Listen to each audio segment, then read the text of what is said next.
afternoon and welcome to That's Manchester, the advice show. We'll be with you every day this week giving you general advice, ideas and thoughts on a range of subjects.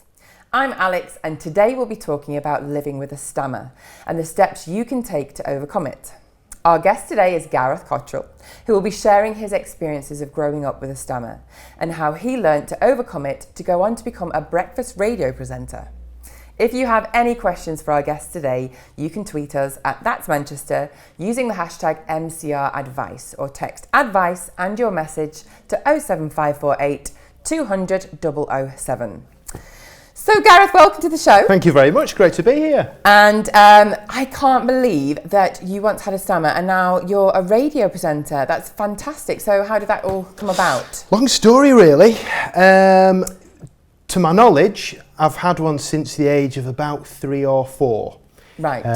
But it's only probably from early teenage years that I remember actually suffering from a stammer.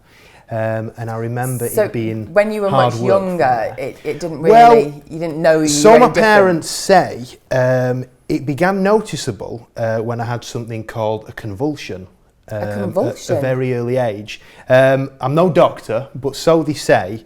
It was something to do with the body overheating and it affected almost like a stroke, they said. Oh my goodness. And my mum seems to think that from that point on, there was some trace of a stammer there. And so that wasn't directly linked with your problem of a stammer, was it? I'm not sure.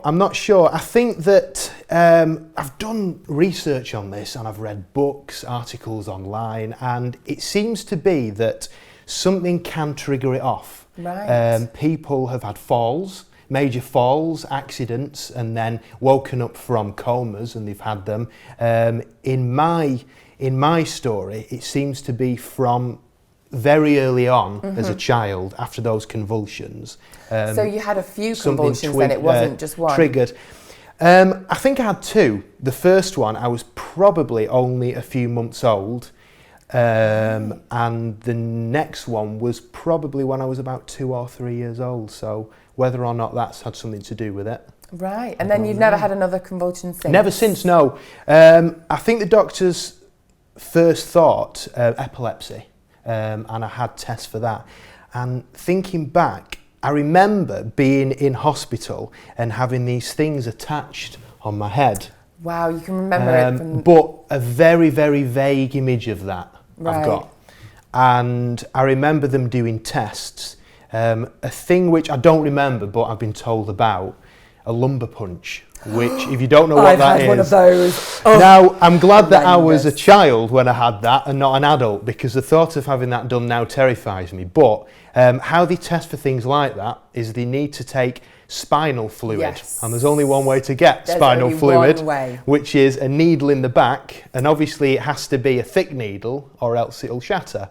So it was basically like hammering a big straw through the back. It's horrendous. I had to have one when I had meningitis, and I wouldn't wish it on my worst enemy. I remember nothing about having that. I've been told about it from my parents, thankfully. So from those tests, a little dot though to have a lumbar puncture. Yeah. Aww. I know. I'm all right now though. Yes. Sort of. Sort of. So, I mean, as you were growing up, how did it affect your confidence? Because obviously, when you're a teenager, it's a funny thing, really, because I think over the years of having it, it just batters your self-confidence because everybody takes being able to speak for granted. It's something that nobody has to think about talking and they just do it. Whereas if you've had that programming in your mind for many, many years of actually, if I try and speak, it may not come out, that's when the problems happen. So over the years, this fear of speaking builds up. When you're a toddler, it doesn't really matter. When you get to school, your friends and colleagues seem to notice something isn't quite right. Yeah, and kids can be so cruel, can't they? Well, that's the thing. And I remember going to secondary school and having a really hard time of it because children of that age don't seem to hold back. No. What they do is they just think, oh, look, he's different. Yeah. And they go in for it. So I remember probably the most traumatic years of education were from year 7 to about probably year 8, 9 maybe. And from then, did you start getting treatment? Was it well, speech therapy that you had? It was something which I think over the years I just accepted. I thought that I'll always have this, you know, so deal with it. And then... Because I suppose back then we didn't have the internet, and that's the thing. The information wasn't as widely available. I honestly felt at the time that I was the only person who had this, because I'd never met anybody else who ever had one. I remember watching a documentary many years ago. I was probably about 13 or 14, all about this old bloke who had one. And it was quite negative, really, because all he was talking about is that how his life had been ruined by this Stammer, and he couldn't get a job. He couldn't go on dates. It just affected everything. Poor you. That's the only information you got. Oh no! I'm there thinking, right, well, I'm 14 years of age now, and I've got a long life to lead. Hopefully, what will I do? And I remember literally after that feeling depressed, and it was the first time that I'd really thought about thinking, what am I going to do? Because I thought that, well, I'll never have a job because I can't do interviews. I won't be able to have a wife. If I can't have a wife, I won't have children. And it was just building up this massive fear in my mind. All of that went through your mind. Yeah. And so then you started to decide to take steps to do something again, about it takes a long time to blast these fear walls away, I suppose. Of course it does. And even now, there is certain situations which really frighten me, such as I wouldn't think twice of doing a radio show to thousands of people, to, you know, however many people. I do live event hosting, that's fine. But the one thing that still to this day frightens me is phone calls.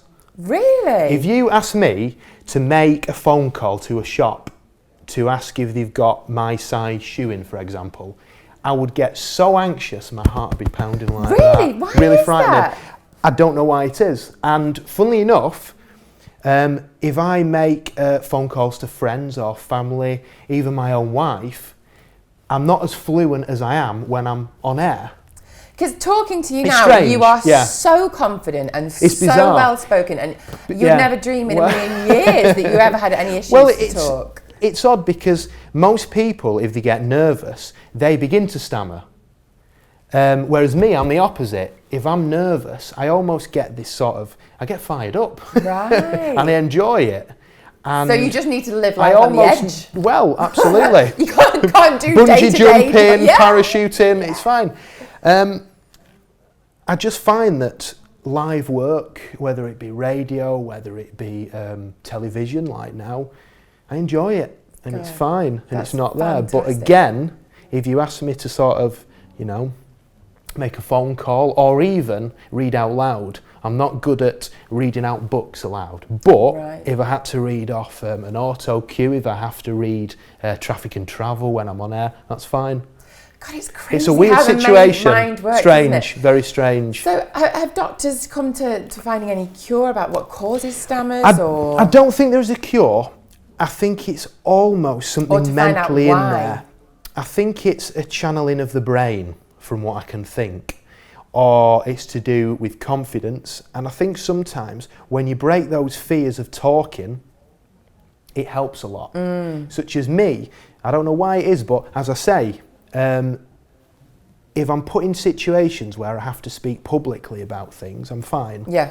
Whereas if I'm almost calm and at home and relaxed, it's there. Right. It's never as bad as it was, but it's a bit broken up, and it's... So when, because I mean, like I said, talking to you now, you would never dream in a million years that you ever suffered from anything like that. So what age were you when, you know, there was a breakthrough and you stopped stammering? And I seem to remember that it was a friend of a friend. Now, my brother Fraser, he's 20 years old, so I'm 31, and there is this age gap there. And it was one of his primary school friends' mums who was a drama teacher. And as mums do, mine and other mums got talking. Yeah. And she said that, well, I've been teaching drama for many, many years, and normally I found that if people lack confidence, the best thing to do is to chuck them in at the deep end and teach them how to breathe properly and how to just really propel the voice. So mum came home and she says, Gareth, I could have got some help for you. And I was like, oh, here we go again. Because from an early age, I had tried NHS treatment. Right, and what did that involve? Well, I'm not sure if it's changed and since I did it, because it was a longish time ago. It was a long time ago. But back then, there wasn't much research done in it. And it was almost...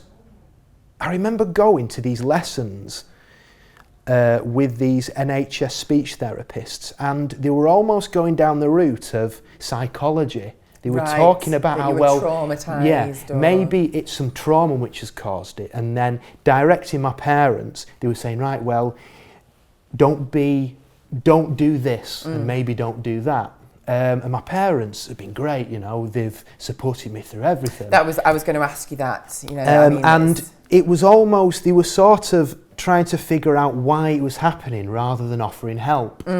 So Mum came home and she was, right, Gareth, I may have got some help for you. And I was thinking, great, ring this number. And obviously, even then, making phone calls, it was really difficult for me.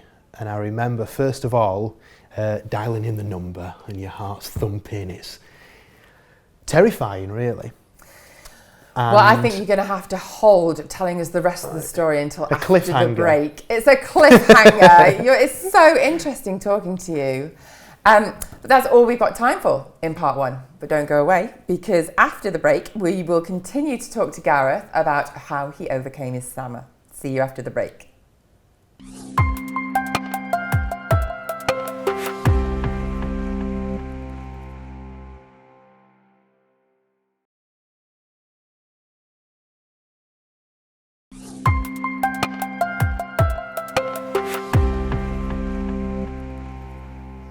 Welcome back to the Advice Show. Today we're talking to Gareth Cottrell about how he went from having a stammer to becoming a radio presenter. Don't forget you can get in touch with us at the show by tweeting us at That's Manchester using the hashtag MCRAdvice, or text advice to 07548 200 007. So Gareth, can we go back to finishing off the story we said before the break? About how you got help from your mother's friend who was a drama teacher, and then you had to call her. So I remember having to dial in the number. I was very frightened and the heart was beating, and I think by the third attempt I managed to get the words out to her. I think she knew anyway who I was. And then I asked her for help, basically, and she was very, very confident. She was, yeah, of course we'll get it sorted.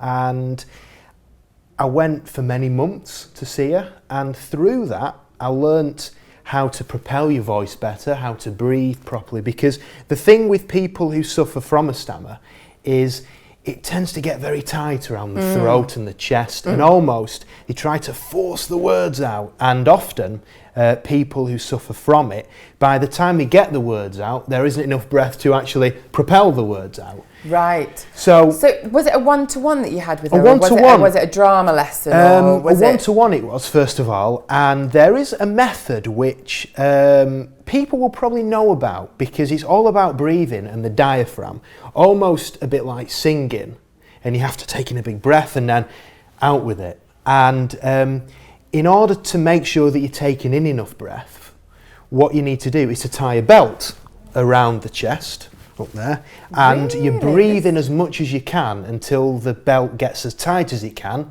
and then when it's in, so you go, and then you begin to speak and you go out with it. Ooh, that's interesting. And after practicing that over and over again, you don't need the belt, because then you begin to feel muscles that you haven't felt before, and you can speak perfectly. The other one as well. That sounds like a very interesting method. So that's what some actors use as well, is that was one method. Another one as well, which RADA teach, so I've been told, because actors, again, need to have very, very strong jaw muscles in order to speak a lot on the stage. And it was to get a cork off a bottle of wine, put it in between your teeth and bite down on it, and then speak whilst you're biting down on that. Oh, right. Now, what you say nobody quite understands, but it gets does you to tighten up really use, this. and also to use all the muscles, you know, your tongue properly, and that's absolutely. That's great. And after a bit, the actual physical side of things, it was worked on, and then the whole confidence side of things got worked on, which was I had to pretend I was on the radio, and I had to interview all of her pupils. And of course, was a then terrifying experience. You would never have dreamt that you would actually go on to become a radio That was the thing. presenter. It was almost, it was something that I wanted to do, but it just seemed so far away that I would never achieve it, because obviously being a presenter in anything, you have to speak, and I couldn't do that at the time. God, it's such an incredible story. You're very inspirational. What advice, apart from obviously the belt and the cork, would you give to anybody who would find themselves in the same situation as you did when you were a child? I mean, obviously there's a lot more information out there now. Do you think it's widespread enough? Do you think there's enough awareness? There is a lot of courses out there now, a lot of professional courses. Off the top of my head, there's one called the Maguire course. Now, I don't know much about that, but if you look online, that's one of them. There's loads of others out there, which almost, it could be a 6-week course, it could be a 6-month course, I'm not too sure, but they almost guarantee that you will see results after that course finishes. Now, aspects of that course will be very terrifying, because if you see people on it through YouTube and online, what it's all about is doing things that scare you. So it's almost like answering phone calls, talking, and then putting the things that you've learned into practice. Right. And I think the last test that they do is you go out in the public, in a busy city centre, and you get up on a big soapbox and you speak and you say, my name is Gareth Cottrell, and 6 weeks ago I couldn't say my own name, but now I'm here talking to you, and that sort of thing. Wow. I mean, do you think people like Gareth Gates, put the problem of a stammer into the public eye? Because, like you said, I mean, a few years ago, it wasn't something that people generally ever saw or knew about or had heard about. It's an interesting idea, because off air, I think we were talking about when Gareth Gates hit the media, and it was 2002 we worked out, which seems such a long time ago now, doesn't it? It was that long ago. It feels like yesterday. I know, but I remember, because obviously at the time I was still really suffering, and I remember feeling for him, because at the time it was Pop Idol, I think it was. It wasn't X Factor then, it was Pop Idol. And I remember watching every live show and thinking, he must be petrified, because he could sing fine, but the one thing that they'd do was interview him after his songs.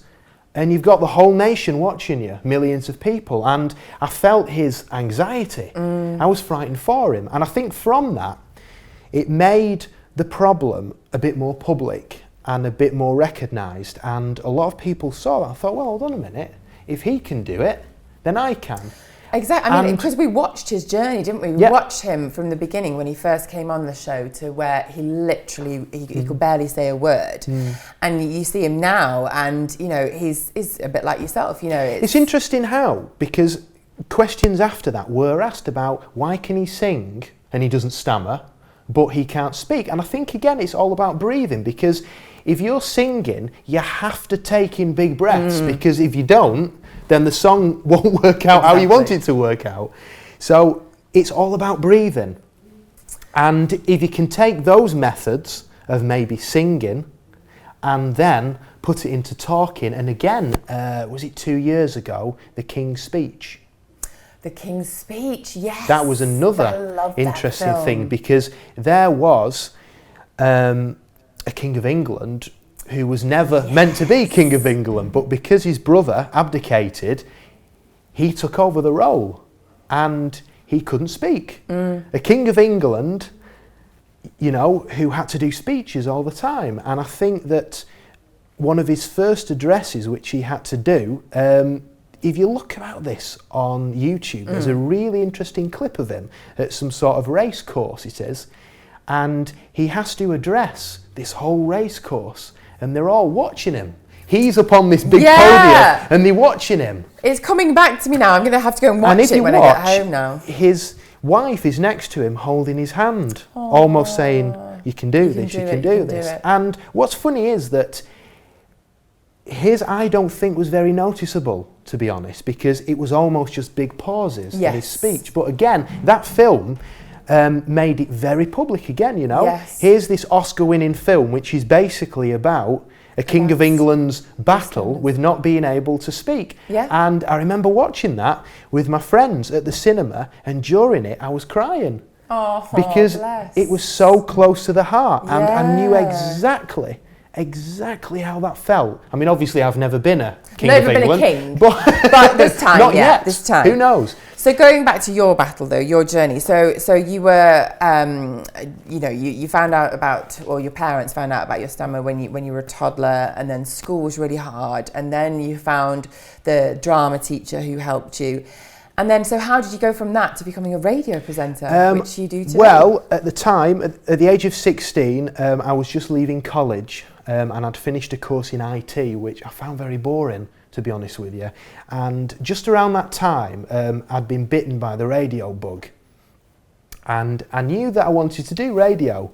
And I tried to sort of almost talk myself out of it. And I was thinking, oh, Gareth, come on, it's this really... You know, do you think maybe you had that in mind because you wanted to prove to yourself that you could, you know, I think it's all about, I mean, so much. I am a religious man. And the thing is that I think that if you've got a calling in life, you'll be blessed with the things that you need to achieve that in life. And I think that that's what happened with me, where I was always meant to do that. Right. And I've been blessed with the help that I needed, and all the other things I needed in order to put all the jigsaw pieces in place so that I could achieve it. So I just thought, well, I'll try it. So at 16, I signed up to a university course at Manchester University, doing media radio production. Right. And I was terrified. Of course, because you're a producer as well, aren't you? Not just a presenter. Again, it was something that I always wanted to be a presenter, but I decided that, well, I can't be a presenter, so I could maybe work in the industry as a producer. But then I got sick and tired of being a producer and people on air taking my ideas and having all the credit for it. And my ego said, hold on a minute, Gareth, that was your idea. You should have the idea and also front the idea. And I signed up to this course, and I was terrified because at the end of every term we had to do something which was about live radio, and I'd only done very slight things in live radio. I'd maybe read out a few emails for a presenter on air, and I remember our first semester ended, our first term ended, and we had to read out a live news bulletin off a piece of paper, and as I said, it was terrifying. And I saw these words. I could actually talk to you all day, Gareth. I cannot believe that the show is almost over, and you are so interesting and such an inspiration. Do you want to end on any advice? Well, I mean, I would say just search online. There's loads of self-help groups. There's groups on Facebook as well. If you look for the British Stammering Association. There's so much advice in our show today, and I can't thank Gareth enough for his help today with today's show. And thank you to you at home for watching us. Join us again tomorrow at 12:30 for the Advice Show. See you then.